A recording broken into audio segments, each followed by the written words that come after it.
ওই করিম যখন দেখে রহিম প্রাড়তে করে ঘুরে বেড়াচ্ছে, তথাকথিত জুলাই আগস্টের আন্দোলনে দুই একটি সোশ্যাল মিডিয়ায় এসে রাজুতে আসুন, চলে আসুন এই বলে আপনাদের মাধ্যমে মিডিয়া ফোকাস করে সে এখন হাজার কোটি টাকার মালিক বনে গেছে।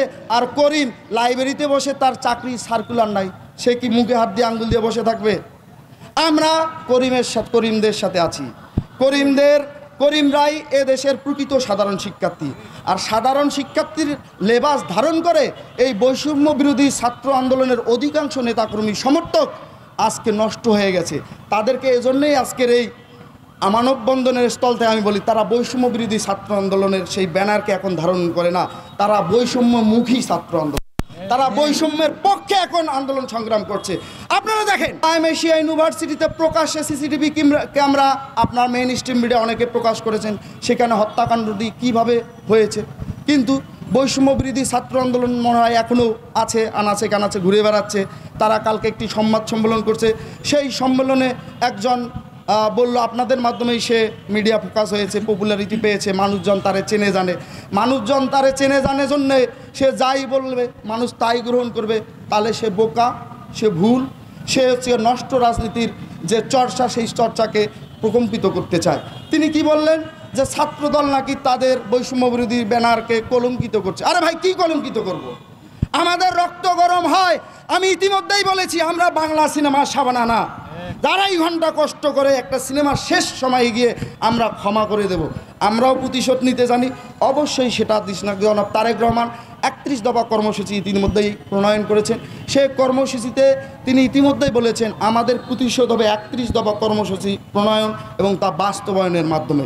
কিন্তু এখন দেখেন আনাচে কানাচে হেই মঞ্চ, সেই মঞ্চ, অমুক মঞ্চ, তমুক মঞ্চ, ওই পোস্টার ফেস্টুন এদের শেষ নেই, নামে বেনামে প্রোগ্রাম।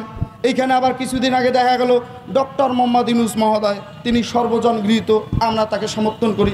তিনি ব্যর্থ হোক, আমরা বাংলাদেশ জাতীয়তাবাদী ছাত্রদল কখনো চাই না। একটা মহল চায় যে 5 বছর ডক্টর মোহাম্মদ ইউনূসের সরকারকে দেখতে চায়। তারা কারা? তারা এই যে মব বাহিনী, বিভিন্ন নামে বেনামে যখন দেখে বাংলাদেশ জাতীয়তাবাদী ছাত্রদল সহ 2-1টি প্রগতিশীল ছাত্র সংগঠন সাধারণ শিক্ষার্থীদের সেন্টিমেন্টকে ধারণ করে রাজনীতি করছে এবং সাধারণ শিক্ষার্থীদের মনোজগতে প্রবেশ করে সাড়া ফেলেছে, তখন তারা সাধারণ শিক্ষার্থীদের বিব্রত করার জন্য এই আপনাদের মাধ্যমেই এইখানে 10 জন 20 জন নিয়ে হুটহাট করে মিছিল করলে আপনারাই ফোকাস করেন। কিন্তু ভাই, প্রিয় ভাইরা আমার, প্রিয় মিডিয়া পড়ার ভাইরা আমার, ইলেকট্রনিক এবং প্রিন্ট মিডিয়ার ভাইরা, আপনাদের করজোরে অনুরোধ করি, 5 আগস্ট পরবর্তী সময় একটি বস্তুনিষ্ঠ সাংবাদিকতার সময় এসেছে। আপনারা বস্তুনিষ্ঠ সাংবাদিকতা করুন, আপনারা সঠিকভাবে সঠিক তথ্য যাচাই বাছাই করে আপনারা নিউজ প্রকাশ করুন। আমরা বাংলাদেশ জাতীয়তাবাদী ছাত্রদল আপনাদের সর্বোচ্চ সহযোগিতা করব। কিন্তু আপনারা যদি আমাদেরকে বিভ্রান্তর করার জন্য তথাকথিত সেই ফেসিবাদের দোসর যারা আছে 15.5 বছরে বিভিন্ন ধরনের সাংবাদিকের সৃষ্টি হয়েছিল, এই এলিয়ে বিলিয়ে অনেককে তালকে তিল বানিয়ে গল্প বানিয়ে সারা দেশের মানুষকে বিভ্রান্ত করত।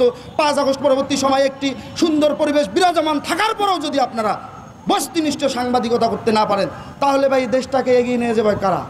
আপনারা জানেন ঢাকা বিশ্ববিদ্যালয়ের হলগুলোতে এখনও ফেসিবাদের দোসররা হল রুমে দখলদারিত্বের রাজত্ব করছে।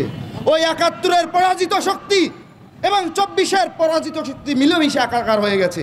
আর হলগুলোতে আমরা শহীদ রাষ্ট্রপতি জিয়াউর রহমান, যিনি বাংলাদেশের মহান স্বাধীনতার ঘোষক, যিনি এদেশে বহুদলীয় গণতন্ত্রের প্রবর্তন করেছেন, যিনি এদেশের সকল মতের সকল পথের মানুষকে একটি প্ল্যাটফর্মে দাঁড় করে বাংলাদেশি জাতীয়তাবাদের মতো মহান আদর্শ প্রণয়ন করেছিলেন, তার পোস্টার সম্বলিত পোস্টার ছিঁড়ে ফেলা হয়েছে। আমরা চুপ থেকেছিলাম। আমরা মনে করেছিলাম সাধারণ শিক্ষার্থীরা যেহেতু একটি ট্রমার মধ্যে আছে, আমরা যদি রিয়াক্ট করি তাহলে এটা ভালো হবে না, ভুল বুঝাবুঝি তৈরি হতে পারে, বৃহত্তর হতে আমাদের দেশের শিক্ষা প্রতিষ্ঠানগুলোর পরিবেশ বিনষ্ট হতে পারে। এই জন্য আমরা সহিষ্ণুতার আচরণ করেছি।